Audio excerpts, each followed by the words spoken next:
Okay, I think we are live on YouTube. Let me try to live here on Instagram.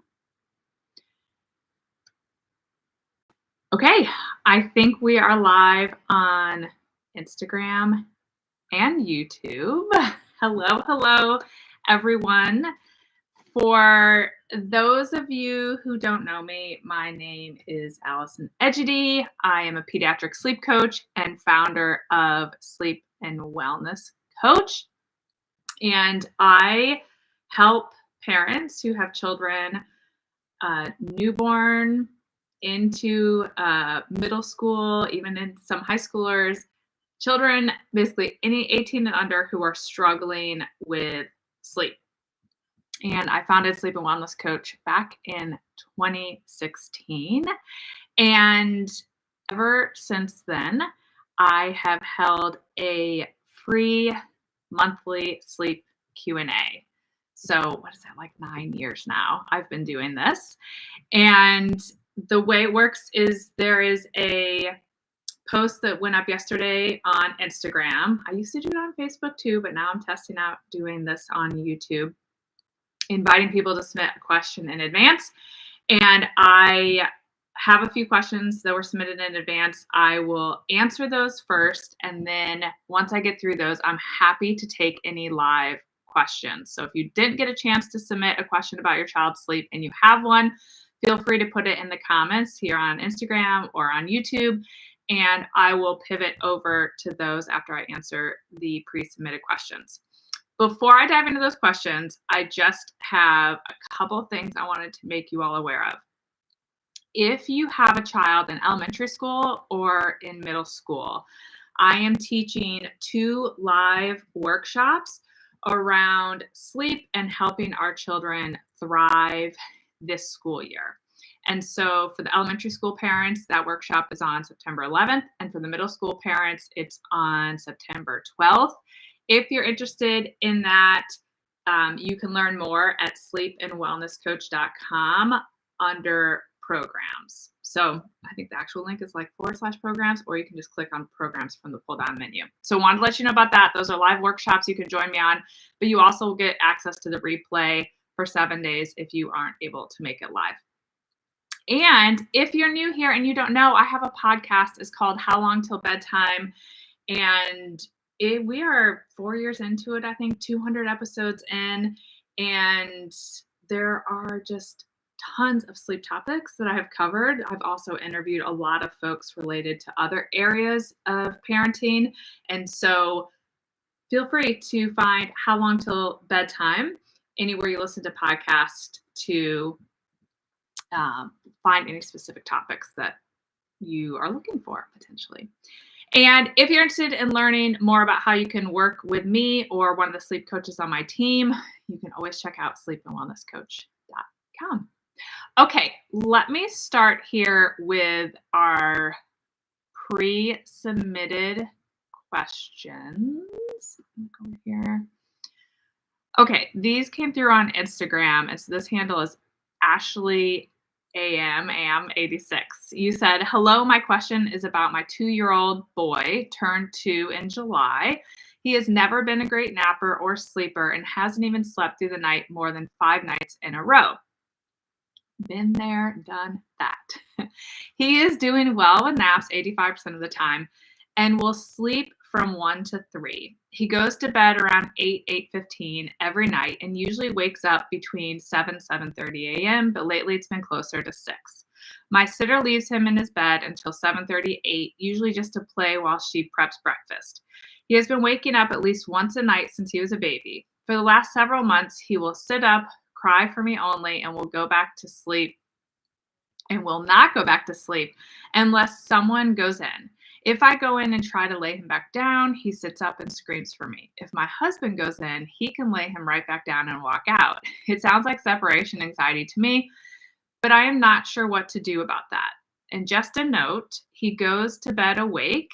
We take turns putting him to bed, and at naps, we have seen him wake up and put himself back down, so I know he can do it. Any advice on helping him sleep through the night? And if his bedtime awake times are all right. Thank you. Okay. So let's just start with generally what I like to see for a 2-year-old as far as how much sleep I like to see them getting. So my goal is typically to see 2-year-olds getting an hour and a half to 2.5 hours of day sleep, but preferably 2 to 2.5. Just sometimes there are kids that do well with an hour and a half. So usually 2 to 2.5 hours of day sleep, and then 11 to 12 hours of night sleep. So that's one thing to look for is like, are we in that range? Sounds like for your nap, you are in that range. And then at night, given the more recent early wake up, you're not quite there. So you're probably trending closer to 10 hours. So we're probably at least an hour short of what would put him into the category that I like to call thriving. And so where do we go from there?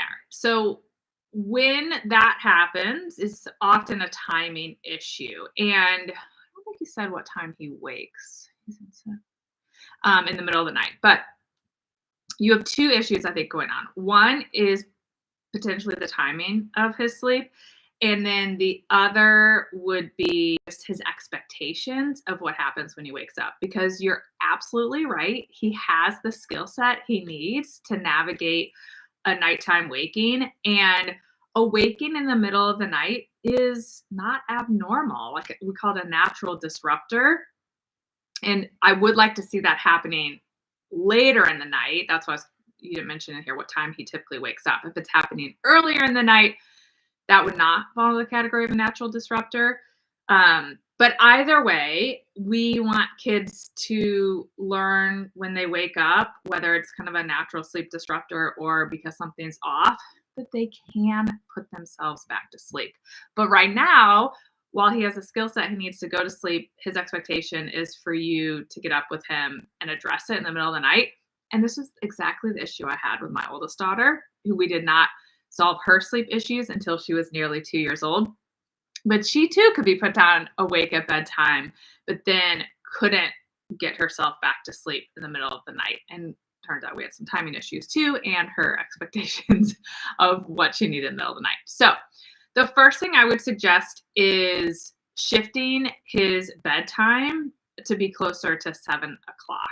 And ideally, 1 to 3 is not a terrible time. Ideally, I like to see that nap be more like 12:30 to 2:30 or 3. So I don't totally dislike that, but you might try to move it a little bit earlier if that's an option. I don't know if it's a childcare situation or you can manage the schedule at home. Oh, I think you said his sitter.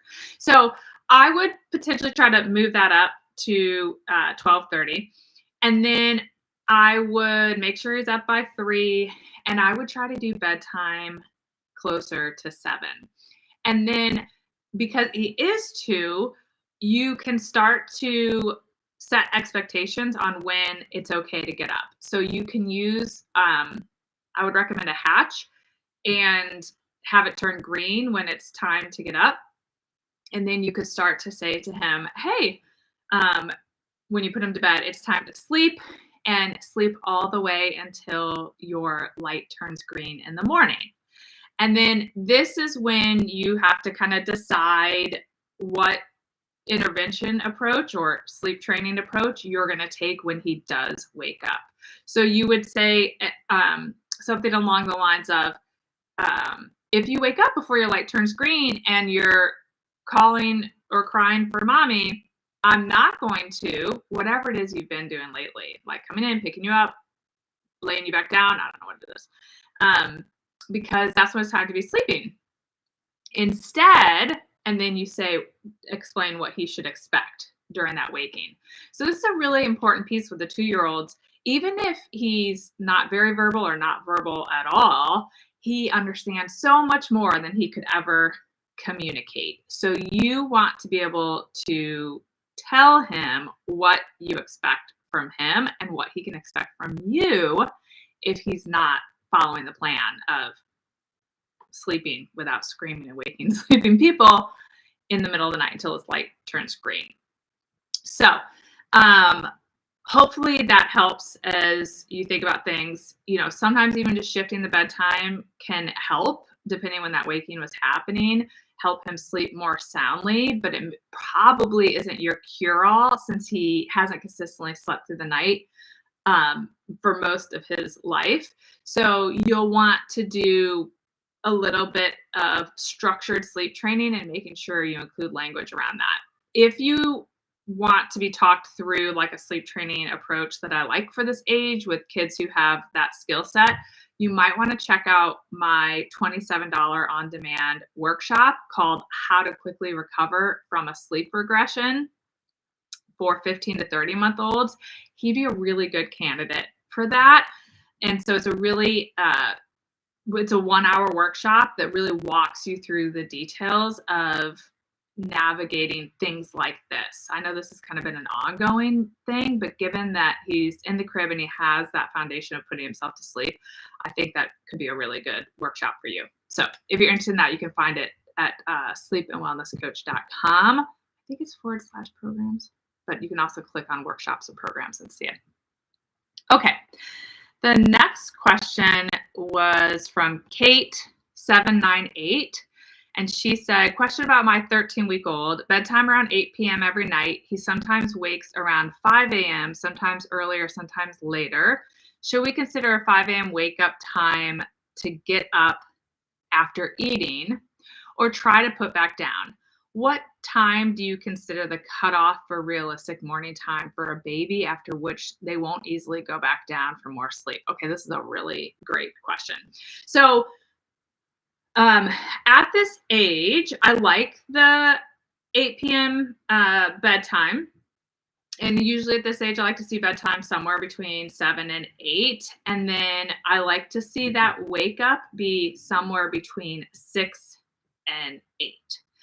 And no more than 12 hours after. So if we have a child who is going to bed at 8 p.m., I definitely want them up by 8 a.m. at this age because we want to start to find a rhythm to the day. And if these are kids who are really good sleepers, although it sounds like this is a pretty solid night sleeper. If we let them go too long at night and they were to tick over the 12 hours, it can make figuring out nap timing and lengths and schedules tricky.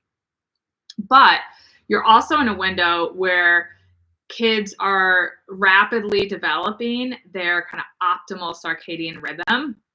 And as that happens, typically in the 12 to 16 week window, a lot of times their natural wake window shifts into that 6 to 7 a.m. window. So kids who in the early couple of months could easily sleep till 8:30 a.m. suddenly can't sleep that late.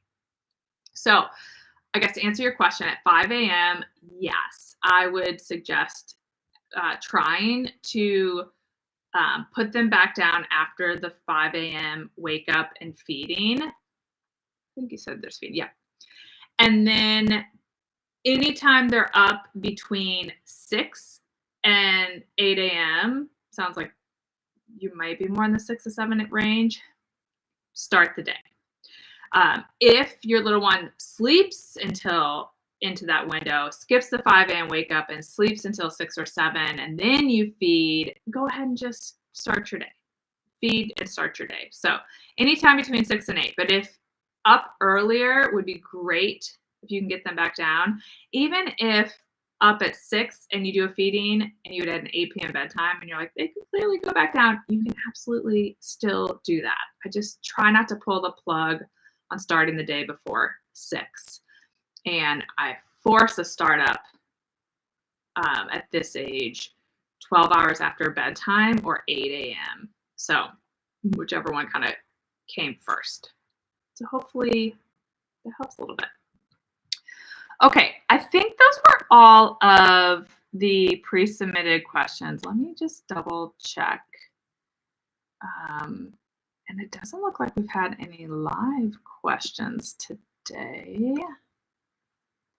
Yes, all right, looks like those were all the pre-submitted questions, and it does not look like we have any live questions today. So let me pull up my calendar and let you guys know when my next sleep Q&A will be, which will be in August. Oh, I'm sorry, in September.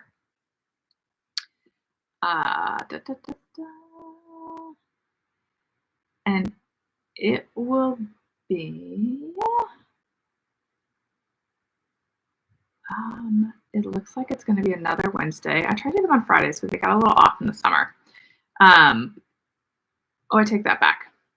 It's going to be on Friday, September 26th will be the next live sleep Q&A. And so keep an eye out for a post on Instagram inviting you to submit a question in advance for that sleep Q&A. And again, you can find more information on how you can work with me or with Sophie or Ellen at sleepandwellnesscoach.com. And always check out the podcast if you're looking for a specific topic. It's called How Long Til Bedtime. All right, guys, thanks so much for joining me today. I hope this was helpful, and I will see you back here next month. Okay, bye for now.